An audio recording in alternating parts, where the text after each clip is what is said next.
Hello दोस्तों, स्वागत है हमारे यूट्यूब चैनल डियर लर्नर्स में। और आज की क्लास में हम लोग पढ़ेंगे ईवीएस सेक्शन के इम्पोर्टेंट जीके क्वेश्चंस के बारे में, यानी जो कि पेपर 1 ईवीएस में पूछे गए क्वेश्चन हैं उनके बारे में डिस्कस करेंगे। और कई सारी क्लासेज इन क्वेश्चंस की ऑलरेडी हमारे चैनल पर हो चुकी हैं, उनको भी आप देख सकते हैं, जिससे आप अच्छी तरीके से अपने एग्ज़ाम में स्कोर कर सकें। तो चलिए स्टार्ट करते हैं आज की क्लास को और देखते हैं आज का पहला क्वेश्चन। तो पहला क्वेश्चन है, साबुत मूंग या चना को रात भर पानी में भिगोकर फिर 1 या 2 दिन छोड़ देते हैं, और सबसे पहले जो भाग अंकुरित होता है वो कौन सा भाग है? तना, पत्ती, जड़, फल, कौन सा भाग सबसे पहले अंकुरित होता है? तो हम देखते हैं, देखिए, अगर हम साबुत मूंग की बात करें या चना की बात करें, जिनका हम यूज स्प्राउट्स के रूप में भी करते हैं, तो इसमें अगर हम इनको पानी में भिगोकर 1-2 दिन के लिए छोड़ देंगे, और जो सबसे पहले भाग यहाँ पर अंकुरित होगा तो वो होगा हमारा जड़। यानी सबसे पहले उस बीज से यहाँ पर जड़ निकलती है, और फिर वो जो बीज है वो ऊपर की ओर ग्रो करता है, यानी तना फिर यहाँ पर बनता है, और पत्ती और फल तो काफ़ी बात के स्टेज है किसी भी बीज के, अगर हम देखें यहाँ पर। तो अगला क्वेश्चन है, मांड की उपस्थिति को जांचने के लिए आयोडीन के हल्के घोल से परीक्षण करने पर कौन सा रंग आता है? तो देखिए, आयोडीन के घोल से परीक्षण किया जाता है किसको चेक करने के लिए? मांड की उपस्थिति, यानी कि स्टार्च की उपस्थिति को यहाँ पर जांचने के लिए इस प्रकार का जो परीक्षण है वो किया जाता है। और जैसे ही इसमें आयोडीन का जो घोल है वो डाला जाता है, तो इसका जो कलर है वो कैसा हो जाता है? तो अगर कोई पत्ती है तो वो अगर उसमें स्टार्च पाया जाता है, मांड है, उसकी उपस्थिति है, तो वो पत्ती क्या हो जाएगी?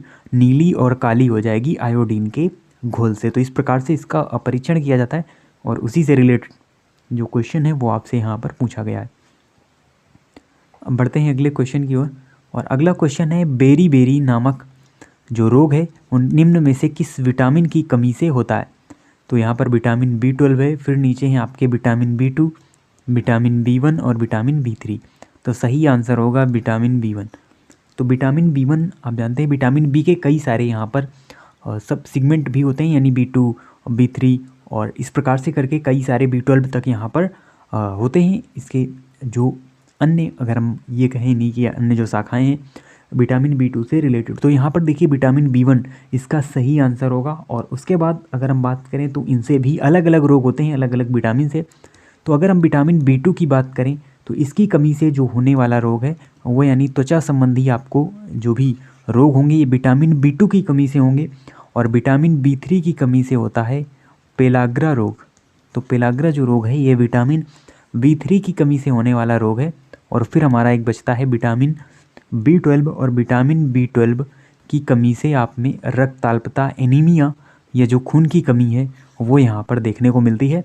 तो कई सारे जो रोग हैं अलग अलग विटामिन की कमी से होते हैं, जैसा कि हम देखते हैं विटामिन ए की कमी से रतौंधी रोग, विटामिन सी की कमी से स्कर्वी रोग, और विटामिन B1 की कमी से बेरी बेरी रोग, विटामिन डी की कमी से रिकेट्स रोग।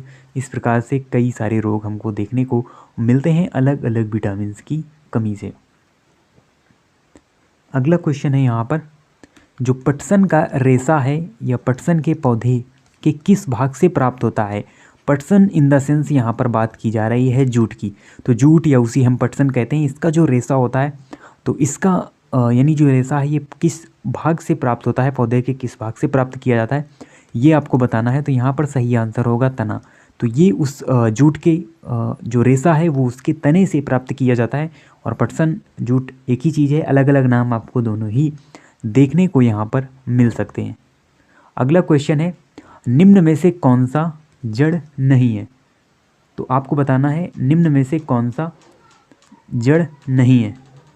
और इसमें है मूली, शकरकंदी, टेपियोका, और उसके बाद फिर है यहाँ पर आलू। तो आलू, जैसा कि आपको पता है, ये एक तना है, ना कि कोई या हम ये कह लें जड़, या तो यही इन चारों में जड़ नहीं है। अगला क्वेश्चन है यहाँ पर, निम्नलिखित में से कौन सा परजीवी पौधा है? परजीवी इन द सेंस पैरासाइट, जो यहाँ पर पौधा है वो कौन सा है निम्न में से? तो इसमें अगर हम बात करें तो पीपल, अमरबेल, अंगूर या मनी प्लांट। तो इसमें सही आंसर होगा अमरबेल।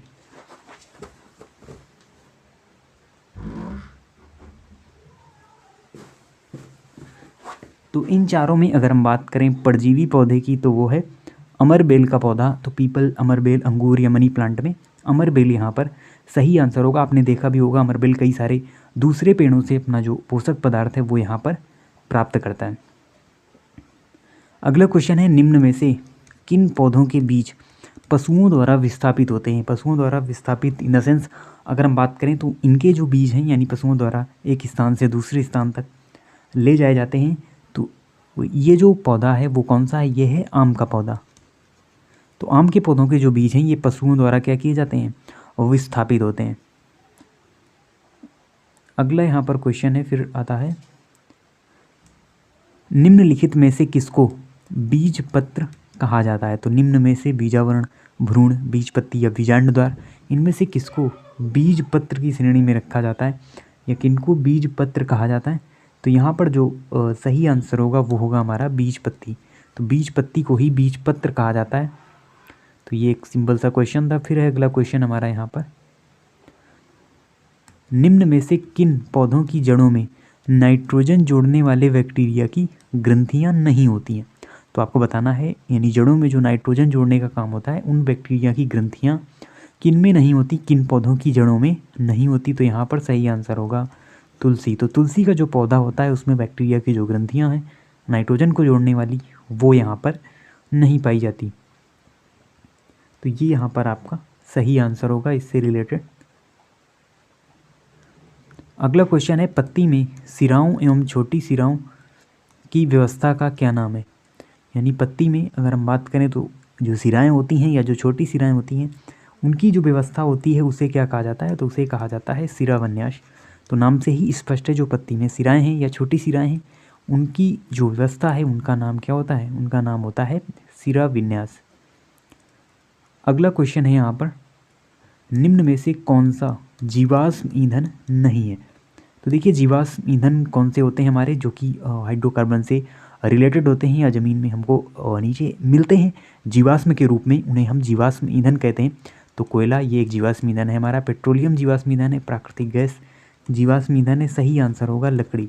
तो लकड़ी जीवाश्म ईंधन की श्रेणी में नहीं आता, बल्कि ये एक ईंधन है और यहाँ पर इसे हम जीवाश्म ईंधन नहीं कह सकते। तो ये हमारा आंसर यहाँ पर सही होगा। कौन सा? लकड़ी। तो देखिए जीवाश्म ईंधन से आपसे पूछा जाए या ये पूछा जाए कौन सा निम्न में से एक पारंपरिक स्रोत नहीं है? तो देखिए जो भी हमारे जीवाश्म ईंधन होते हैं ये क्या होते हैं? ये होते हैं पारंपरिक स्रोत। पारंपरिक स्रोत के साथ ही साथ इनको हम क्या कहते हैं? इनको हम कहते हैं गैर नवीकरणीय स्रोत। गैर नवीकरणीय का मतलब होता है नॉन रिन्यूएबल, यानी इन्हें हम दोबारा, इनके जो भंडार हैं वो सीमित हैं, यानी आगे भविष्य में इनके जो भंडार हैं वो खत्म हो सकते हैं। उन्हें हम जीवाश्म ईंधन कहते हैं या पारंपरिक स्रोत कहते हैं। तो कई सारे इसके नाम हैं, आपको याद रखना है। जीवाश्म ईंधन को हम पारंपरिक स्रोत कहते हैं या हम इन्हें ही गैर नवीकरणीय स्रोत कहते हैं। उसके अलावा जो हमारे गैर पारंपरिक स्रोत हैं या जो हमारे रिन्यूएबल एनर्जी जिन्हें हम कहते हैं, जिसको बढ़ावा देने की बात की जाती है, तो नवीकरण ऊर्जा में आती है हमारी सौर ऊर्जा।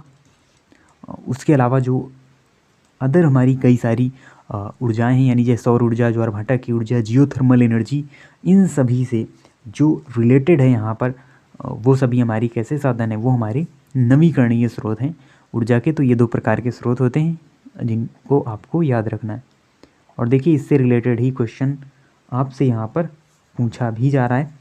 और जो क्वेश्चन है यहाँ पर, निम्न में से कौन सा ऊर्जा का परंपरागत स्रोत है? तो देखिए परंपरागत स्रोत हमने आपको बताया कौन सा है, यानी परंपरागत जो स्रोत होगा वो होगा गैर नवीकरणीय स्रोत या नॉन रिन्यूएबल एनर्जी। तो रिन्यूएबल एनर्जी हम किसे कहते हैं? सौर ऊर्जा को या जियोथर्मल एनर्जी को। और यहाँ पर आपको बताना है कौन सा गैर नवीकरणीय स्रोत है या परंपरागत स्रोत है। तो आपका सही आंसर होगा जीवाश्म ईंधन। उसके अलावा देखिए जो भूगर्भीय ऊष्मीय ऊर्जा है, ज्वारभाटा की ऊर्जा है, सौर ऊर्जा है, ये सभी हमारी कैसी ऊर्जा है? ये हमारी रिन्यूएबल एनर्जी है, यानी कि ये कभी भी समाप्त नहीं हो सकती, क्योंकि जब तक सूर्य रहेगा तब तक सौर ऊर्जा रहेगी। तो इसीलिए इसको बढ़ावा देने की बात की जाती है कि हमें सौर ऊर्जा को बढ़ाना चाहिए, ज्वार-भाटा की ऊर्जा को बढ़ाना चाहिए, या भूगर्भीय जो ऊष्मीय ऊर्जा है उस पर ध्यान देना चाहिए। इसको हमको एज ईंधन यूज में लेना चाहिए, क्योंकि जो जीवाश्म ईंधन है, पेट्रोलियम गैस है, पेट्रोल है, डीजल है, उसके अलावा जो क्रूड ऑयल है उसी से सब ये बनाए जाते हैं वैसे तो ये जीवाश्म ईंधन क्या है, ये एक खत्म हो सकता है, इसके भंडार हैं सीमित हैं, तो इसे ही हम परंपरागत स्रोत कहते हैं। अगला क्वेश्चन है, पौधे के ऊपरी भागों से वाष्प के रूप में जल की क्षति को क्या कहते हैं? तो देखिए, पौधे का ऊपरी भाग का मतलब जैसे पौधे की ये पत्ती है, उसमें क्या पाए जाते हैं? उसमें पाए जाते हैं रंध्र। और रंध्र से क्या होता है? रंध्र से होता है यहाँ पर वाष्पोत्सर्जन। तो जो जल की क्षति होती है, यहाँ से जल का क्या होता है? जल का वाष्पोत्सर्जन होता है इन रंध्रों के माध्यम से। तो इसे ही हम वाष्पोत्सर्जन या इंग्लिश में इसे हम ट्रांसपायरेशन भी कहते हैं। तो ये होता है यहाँ पर। उसके बाद अगला क्वेश्चन है, हिमालय में एप्पल एक औषधीय पौधा है जो उच्च क्षेत्रों में पाया जाता है, इसे किस समूह में रखें? तो हिमालय में एप्पल जो एक औषधीय पौधा है, इसको हम किस श्रेणी में रखेंगे? इसको हम रखेंगे स्थानिक की श्रेणी में। स्थानिक का मतलब है कि ये विशेष एक ही स्थान पर यहाँ पर पाया जाता है, तो उस स्थान से रिलेटेड है, तो कहीं ना कहीं उसे हम क्या कहेंगे? उसे हम स्थानिक कहेंगे। अगला क्वेश्चन है, हमारे सौरमंडल में कौन सा ग्रह पृथ्वी से छोटा है? तो देखिए, पृथ्वी से छोटा अगर हम बात करें तो कौन सा ग्रह हो सकता है? तो देखिए, अगर सूर्य से चलें हमारे सौरमंडल में तो फिर आता है ग्रह बुध, शुक्र, पृथ्वी और मंगल। तो इनमें क्या होता है? इनमें स्थल पाया जाता है, यानी आपको थल देखने को मिलेगा। उसके बाद जो आगे के ग्रह हैं हमारे बृहस्पति, शनि या अरुण, वरुण, इनको हम गैसीय श्रेणी में रखते हैं, यानी ये गैसीय ग्रह हैं, इनमें गैस का ज़्यादा जो प्रचुरता है वो पाई जाती है, और स्थल बहुत कम ही हमको देखने को मिलता है, ना के बराबर ही देखने को मिलता है। तो इसमें अगर बात करें पृथ्वी से छोटा ग्रह कौन सा है, तो सबसे छोटा ग्रह है यहाँ पर बुध ग्रह, और यही हमारे ऑप्शन में है, तो ये हमारा सही आंसर हो जाएगा यहाँ पर। फिर अगला क्वेश्चन है, कुछ अब पेडागोजी के यहाँ पर क्वेश्चंस हैं, यानी ईवीएस के अंदर भी आपकी पेडागोजी से रिलेटेड क्वेश्चन पूछे जाते हैं। फिर है, एनसीएफ 2005 के अनुसार प्राथमिक स्तर पर ईवीएस का अध्ययन निम्न में से कौन सा होना चाहिए? यानी कौन सा यहाँ पर ईवीएस का अध्ययन होना चाहिए? तो यहाँ पर जो हमारा सही आंसर होगा इससे रिलेटेड, तो यहाँ पर होगा लिंग संबंधी विषयों की तथा हाशियाकरण के मुद्दों पर समालोचना करना। यहाँ पर क्या होगा? ये ईवीएस का उद्देश्य होगा एनसीएफ 2005 के अनुसार प्राथमिक स्तर पर, यानी जो भी लिंग संबंधी विषय हैं या हाशियाकरण के मुद्दे हैं। हाशियाकरण का मतलब है यहाँ पर एक विशेष वर्ग को उस बहुसंख्यक वर्ग से अलग रखना, उसे ही हम हाशियाकरण कहते हैं। फिर अगला क्वेश्चन है यहाँ पर, प्राथमिक स्तर पर जो ईवीएस है उसकी एकीकृत प्रवृत्ति को निम्न में से कौन अनुमोदित करता है? तो कौन कौन सा जो यहाँ पर तथ्य है वो अनुमोदित करेगा एकीकृत प्रवृत्ति को? यानी ये कहा जाता है प्राथमिक स्तर पर जो ईवीएस की प्रगति है वो कैसी है? वो एकीकृत है। तो विज्ञान, सामाजिक विज्ञान और पर्यावरण की शिक्षा की अवधारणाओं एवं मुद्दों का एकीकरण।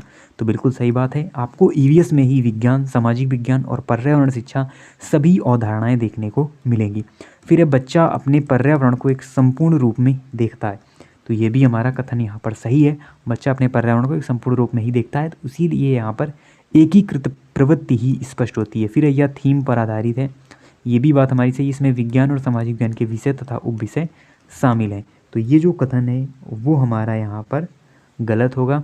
तो 3 कथन हमारे यहाँ पर सही हैं, तो ए बी सी यहाँ पर सही आंसर होगा। अगला क्वेश्चन है, निम्न में से ईवीएस की शिक्षा के संबंध में कौन सा सही है? यानी ईवीएस की शिक्षा से कौन से जो कथन है वो रिलेटेड है? तो अनुभव द्वारा सीखना बिल्कुल सही बात है, मूर्त से अमूर्त शिक्षा की ओर ये भी सही है, ज्ञात से अज्ञात की ओर ये भी सही है, और ईवीएस का प्रासंगिक स्वरूप ये भी सही है। यानी चारों ही ऑप्शन हमारे यहाँ पर सही होंगे और सही कथन चारों ही होंगे। फिर है अगला क्वेश्चन, निम्न में से ईवीएस के पाठ्यक्रम का थीम कौन सा है? तो कई बार हम इसके बारे में पढ़ चुके हैं। ईवीएस की जो थीम है वो है चीज़ें जो हम बनाते हैं और करते हैं उसे ही हम ईवीएस के पाठ्यक्रम की थीम के रूप में भी रखते हैं। यानी थीम का मतलब होता है उस जो भी टॉपिक है उसको क्या किया जा सके, उसको यहाँ पर विस्तृत रूप से चर्चा उस पर की जा सके एक थीम को लेकर, तो ईवीएस के पाठ्यक्रम का जो थीम है वो क्या है, चीज़ें जो हम बनाते हैं और करते हैं। अगला क्वेश्चन है एनसीईआरटी की ईवीएस पुस्तक का अंतरिक्ष में सुनीता। ये एक चैप्टर है एनसीईआरटी की ईवीएस बुक में, और इस चैप्टर यानी ये चैप्टर है किस पर आधारित है, अंतरिक्ष में सुनीता का क्या मतलब है। तो देखिए अंतरिक्ष में गई थी सुनीता विलियम्स, उसी से रिलेटेड स्टोरी इस चैप्टर में दी गई है। और इससे क्या स्पष्ट होता है, किस पर आधारित है, वास्तविक लोग और उनके अनुभव।